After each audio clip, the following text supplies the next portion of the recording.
Criminals will be frozen and reprogrammed in cryogenic prisons. The prisoners are ice cubes. Their criminal instincts are being reprogrammed as they sleep. Aggression and deviant behavior will be totally eliminated.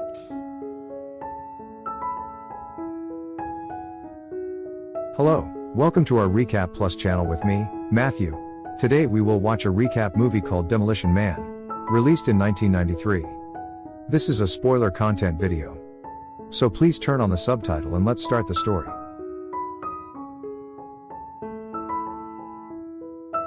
The movie begins in 1996 when parts of LA are under the control of a criminal group. A bus, carrying passengers, is hijacked by a gang as it passes through their controlled area. Simon Phoenix, a psychopathic career criminal, leads this criminal act. Sergeant John Spartan, nicknamed the Demolition Man for substantial collateral damage during suspect apprehensions, emerges as the central figure in the plot. As they approach the gang's headquarters, Spartan informs fellow officers that he recognizes the mastermind behind these criminal activities.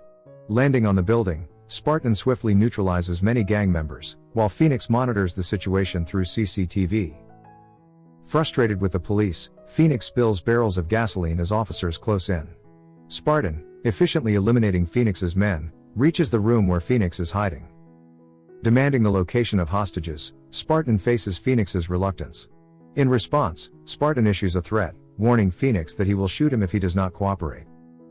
Phoenix, undeterred, challenges Spartan to proceed, revealing that he is standing in gasoline. Spartan, momentarily immobilized, lights a cigarette and throws it on the floor, declaring that enough is enough. As gasoline ignites and barrels explode, both men barely escape the burning building. Spartan's chief arrives, expressing displeasure, rebuking Spartan for defying orders and pursuing a case never assigned to him. Following this, the captain questions Spartan about the hostages. Spartan claims he attempted a search but found only the criminals, not the hostages. Phoenix interjects, asserting that Spartan is mistaken. Simultaneously, a man arrives, informing the captain of the discovery of 30 burnt bodies in the building. Phoenix tells the chief that he tried to warn the Spartans about the hostages, emphasizing the Spartans' disregard for the captives. In the aftermath of their sentencing, Spartan realizes he's in trouble. Both men are sentenced to lengthy terms in the city's new California cryopenitentiary, a facility where convicts are cryogenically frozen and exposed to subliminal rehabilitation techniques. When Spartan arrives, Warden William Smithers reads out the sentence to him. Spartan is then encased in a cylindrical chamber and frozen.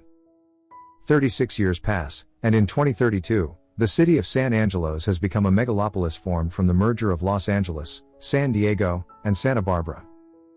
Lieutenant Lenina calls Warden Smithers to inquire about the situation. Smithers reassures her that everything is under control, emphasizing that she shouldn't worry since all the prisoners are frozen. Meanwhile, a man named Edgar keeps a close eye on a van delivering food to an establishment. Edgar mentions that another van will arrive in the next 12 hours, noting that the movement of goods has become too predictable. Lenina meets Captain George of the police station, who warns her about the lack of crime in the city, leaving the department with no action. Lenina is growing tired of her job due to its lack of challenge. Back in the cryopenitentiary, Warden Smithers unfreezes Phoenix for his hearing. As Phoenix sits in a chair tied into locks, the warden informs him about the proceedings. Phoenix, however, is rude and calls the warden teddy bear, causing the chair to unlock. Phoenix stands up and attacks the guards, who try to defend themselves. Phoenix, somehow knowing the password to the shackles, kills the guards and takes the warden's eye to open the door after scanning it. As Phoenix makes his way out of the building, the police are alarmed. They receive a code but do not recognize it. Lenina looks up the code on her computer, discovering that it is murder death kill, a code they haven't received in the last 16 years. They manage to get live footage of the building, where they are horrified to see William's condition. He tries to crawl on the floor to escape but succumbs to his wounds. Lenina checks the names of the prisoners on parole that day and discovers that Phoenix is among them. Gathering more information, she learns from veteran officer Zachary Lamb that Phoenix hasn't been coded because he was frozen before the city implanted chips in residents. Lenina delves deeper into Phoenix's background and discovers that he is not only the warden but also the guards before leaving the facility. Determined to locate him, she tries to find the stolen vehicle. Meanwhile, Phoenix is thrilled to discover new skills and, at an information booth, looks up Edgar. His brain suggests he should kill him immediately. While searching for weapons, the police arrive at the scene. The police, out of action due to the absence of recent crimes, struggle to handle a high-profile criminal like Phoenix. A fight ensues, and Phoenix easily defeats the police officers, taunting the police department through security cameras. Dr. Raymond Cocktail learns about the high-profile criminal on the loose and urgently informs the chief to do everything in his power to catch Phoenix. Lenina, researching Phoenix, discovers that Spartan is the only one able to catch him. She proposes an idea to her superiors: unfreeze Spartan and use him to catch Phoenix. Spartan is unfrozen, and upon regaining consciousness, he learns that his wife died during an earthquake. Inquiring about his daughter, he's told they don't know her whereabouts. Lenina informs him that Phoenix has escaped, already killing 11 people in less than a day. Spartan requests a cigarette, but Lenina reveals they're banned due to health concerns. He also learns that meat and alcohol are prohibited. The chief visits Spartan, urging him to catch Phoenix, but Spartan initially refuses, citing his capture of Phoenix 36 years ago that led to his freezing. The chief insists Spartan has no choice. If he doesn't catch Phoenix, he'll be frozen again. The police officers explain to Spartan that locating Phoenix is challenging because he hasn't been chipped like other citizens. Spartan finds life in San Angelo's sterile and oppressive, with immoral or unhealthy behaviors like sports, alcohol, swearing, eating meat, and having sex declared illegal. Despite being viewed as savage and uncivilized by many in the police department and the public, Lenina idolizes Spartan. He predicts that Phoenix needs to find arms, and soon enough, Phoenix is at the museum, the only place he can find weapons. As Phoenix heads to the armory, Lenina, Spartan, and Garcia head to the museum. Lenina is confident in the museum's tight security, but Phoenix, determined, tries to break the glass protecting the weapons with a punch. When that fails, he slams a guard into the glass, shattering it. Phoenix gets a shotgun and shoots the glass protecting other weapons. Spartan realizes the police force is ineffective and asks them to wait outside for 10 minutes as he plans to apprehend Phoenix. In the armory, Phoenix spots Spartan and starts shooting. Spartan takes cover, finds a gun, and shoots back.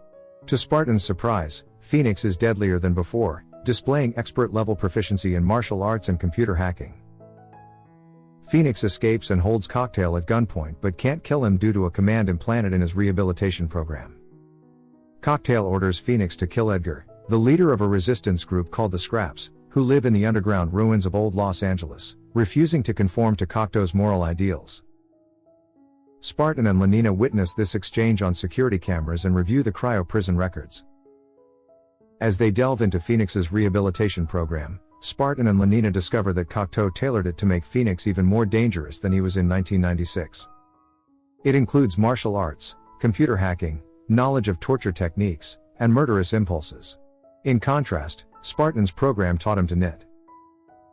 Deducing that Edgar is the target for murder, Phoenix persuades Cocteau to release additional cryo prisoners for his gang.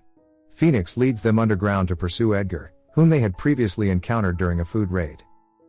Spartan and Lenina venture underground, saving Edgar from an assassination attempt by Phoenix. Phoenix taunts Spartan with the revelation that he framed him for the deaths of the 1996 hostages, who were already dead before the building exploded. Enraged, Spartan punches Phoenix and throws him out. Phoenix escapes to the cryo prison, and Spartan pursues him with weapons provided by the Scraps. Unable to harm Cocteau, Phoenix has a gang member kill him and begins thawing out the cryo prison's most dangerous convicts. Spartan incapacitates Lenina for her safety and confronts Phoenix in a final showdown. During the intense battle, Spartan breaks a vial of a cryogenic chemical that rapidly freezes Phoenix's body solid. Spartan delivers a powerful kick, shattering Phoenix's head, and escapes just as the uncontrolled quick freezing triggers an explosion, destroying the cryo prison. The police fear that the loss of Cocteau and the cryo prison will bring an end to society as they know it. However, Spartan suggests that they and the Scraps cooperate to combine the best aspects of order and personal freedom. In a poignant moment, Spartan kisses Lenina, and they leave together. To watch more video like this, click on the videos on your screen, and don't forget to let me know how you feel about today's video in the comments down below.